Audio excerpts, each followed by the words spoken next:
Good morning guys. Ay sarap pa matulog guys. Mahirap magising sa umaga ngayon guys dahil taglamig na Pero kailangan natin bumangon ng maaga, maligo ng maaga. Dahil maghahanap buhay tayo guys. So malapit na ang Pasko guys, kailangan natin magsipag ngayon.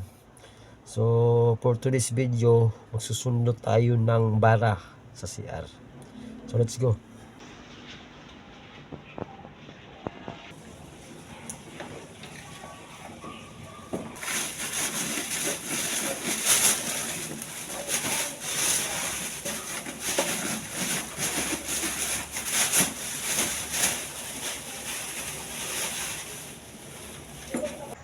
So yun guys, kita nyo naman yan, hindi naman siya napupuno, no? Pero mahirapan na yun mag-flush yung mga CR dahil yung dumadaloy doon sa septic tank ay mahina na. Yung barado to sa mga buhok o kung ano-ano na nakabara rito guys.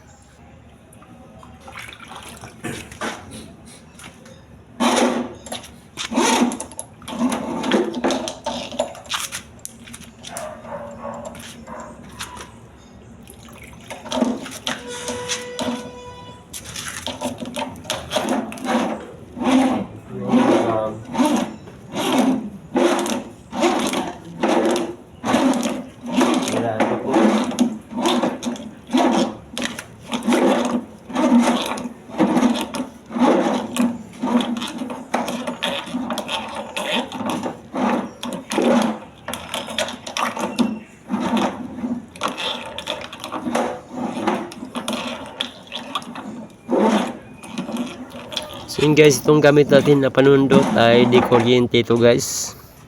Yan, di kuryente yan. Pwedeng papa-forward, gamitan mo ng kuryente, paikot mo yan dyan. Pero itong ginawa natin ngayon ay pinigilan lang natin sa ano lang, alalay lang tayo, pinapaikot-ikot lang natin sa ilalim yung itong kabilya na to.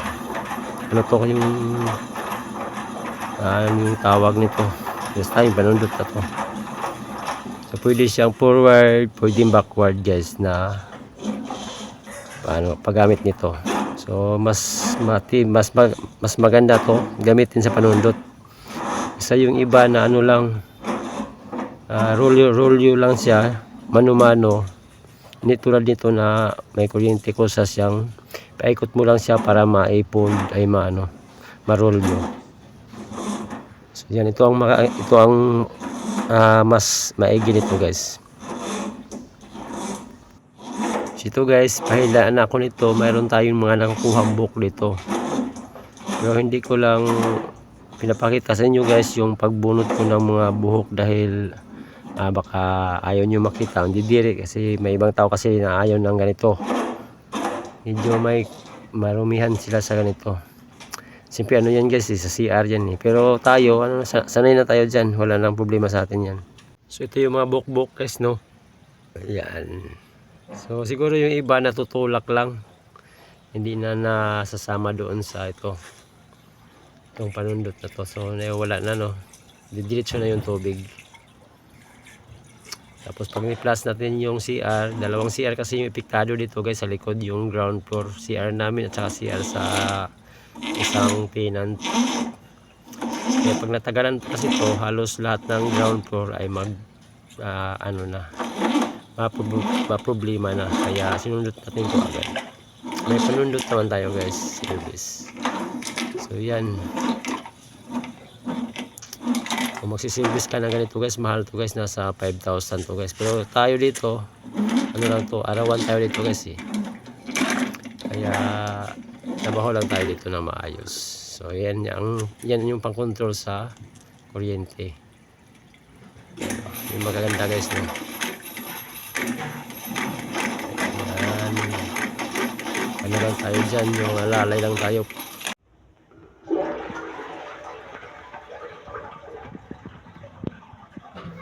So yun guys, no, kahit okay na yung dalawang CR guys, sinunod pa rin natin paulit-ulit para sigurado ng hindi na siya mababarahan, no?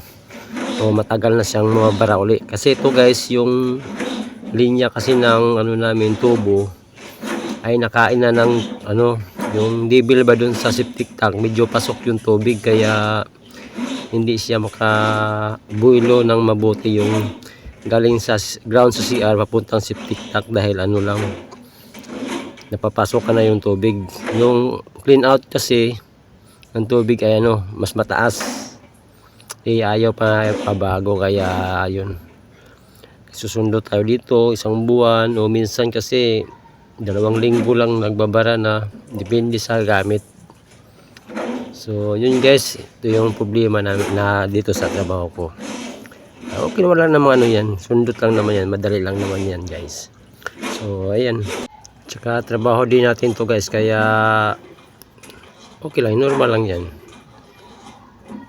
So yun guys, siguro nakaano na ako dito, ilang saksak na ako dito ng ano, panundot. Siguro ginawa ko itong pang 5 balik-balik guys, pa ikot-ikot para sure ball na ano, mawala talaga yung bara para matagal naman mabarahan uli. So yun guys, linisan natin to ulit yung makina pagkatapos nito, tapos ibilad, linisan sabunan tapos ibilad uli. So yun guys, maraming salamat sa panonood. God bless guys.